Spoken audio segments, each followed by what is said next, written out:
ભુજ શહેરમાં આવેલા રામ રોટી અને છાશ કેન્દ્ર દ્વારા રાહત દરે મીઠાઈ અને ફરસાણનું કરાશે વિતરણ। દિવાળી નિમિત્તે છેલ્લા 3 વર્ષથી કરાઈ રહ્યું છે આ આયોજન।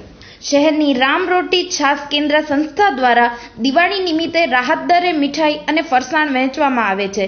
છેલ્લા 3 વર્ષથી સંસ્થા દ્વારા આ આયોજન કરી ગરીબ અને મધ્યમ પરિવારના લોકો પણ દિવાળી સારી રીતે ઉજવી શકે તે આયાસથી રાહત દરે વેચાણ કરવામાં આવે છે। મોંઘવારીના જમાનામાં ગરીબ લોકો દિવાળીના પર્વ નિમિત્તે મીઠાઈ અને ફરસાણથી વંચિત ન રહી જાય તે માટે રામ રોટી કેન્દ્ર દ્વારા રાહત દરે મીઠાઈ અને ફરસાણનું વેચાણ આજથી ઉદ્ઘાટન થયું છે।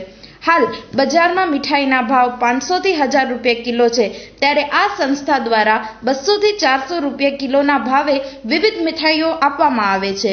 ફરસાણમાં દુકાનદારો 200 ગ્રામનું પેકેટ 50 રૂપિયામાં વેચે છે। અહીંથી લોકોને 35 રૂપિયા પા ફરસાણ ખરીદી શકશે।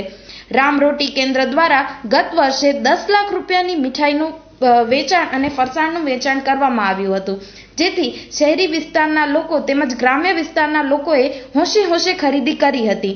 ત્યારે આ વખતે પણ સંસ્થા દ્વારા આયોજન હાથ ધરાયું છે।